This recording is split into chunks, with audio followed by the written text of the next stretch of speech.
Now, blame aside, PawSox fans are upset their team is leaving after nearly 50 years in Pawtucket. Many say the games were a highlight of their summers where they could see the future Red Sox stars, and the team was also a part of the community.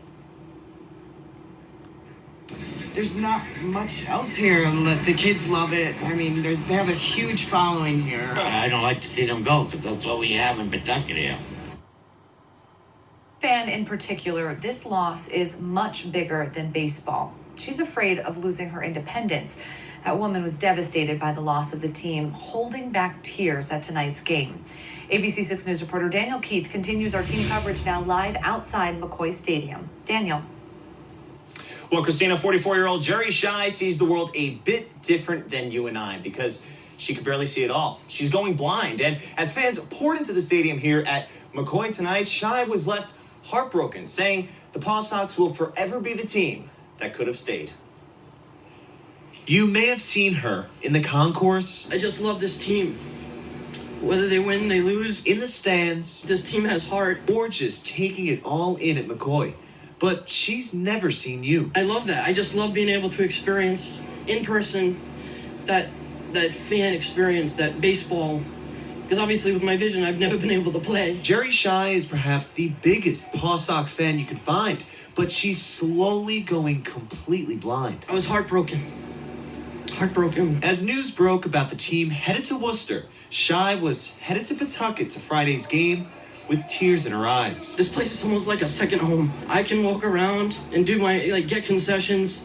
As long as I walk slow enough, I can almost feel like I'm not blind. A lifelong fan of the PawSox, and about a dozen times a year, Shy feels completely at ease and takes in the sounds of a summer ball game at McCoy. There's people that don't have a lot in life, and I'm one, and you need that escape of joy, and I think that's what I get out of this, and I think that's why it hurts so much. Now worried she won't even be able to make one game in Worcester, as she uses a ride service now to get her to Pawtucket. I won't be able to independently be able to come to a PawSox. What would you say to the lawmakers?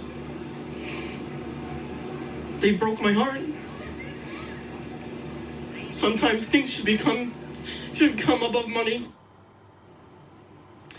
Now, Christina, Shy will have 2 more seasons to enjoy the PawSox at McCoy before they head over to Worcester in 2021. We're live outside McCoy Stadium tonight in Pawtucket. I'm Daniel Keith, ABC6 News. All right, thank you, Daniel. There's a lot more to delve into with this story in the coming days, so be sure to stay with ABC6 News as we continue to follow the PawSox move to Worcester. And as always, you can get the latest on our website, abc6.com. Now, ABC6 Sports. You've heard the news all day. The PawSox are moving to Worcester, set to build a new ballpark opening in 2021. For many baseball fans in Rhode Island, it's a sad day with a franchise that meant so much getting ready to leave. Tonight we look back at some of the moments, memories, and people that have made the Pawtucket Red Sox special in this state. Players change, managers come and go, and so forth. But the fans, they're the one constant you can't replace. BEN MONDOR, the longest game, rehabbers, and rising stars. They've all been a part of what's made the PawSox a Rhode Island icon. Since 1973, AAA baseball has been a part of the fabric of the state, marking the start of spring and the end of summer. The baseball itself has been memorable. Pawtucket has been the gateway to the big leagues for future Red Sox stars and Hall of Famers. But it hasn't just been the baseball. The PawSox have played a vital role in the community, leading the way in helping kids, veterans, or the less fortunate in some small way so that their lives can be better. And the organization itself.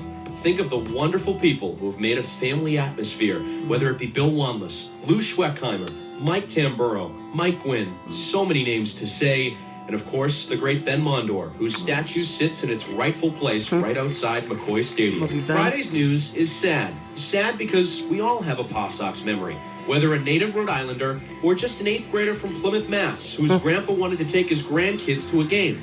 Didn't have to pay much either. Thanks, Grandpa. Enjoy it, PawSox fans. Enjoy the autographs coming up in your buckets. Enjoy catching a home run on the berm. Enjoy those Saturday nights when the fireworks go off, win or lose. Because in 2 years, the PawSox will be a memory. Another Rhode Island staple gone away. And there used to be a ballpark with the field was warm and green.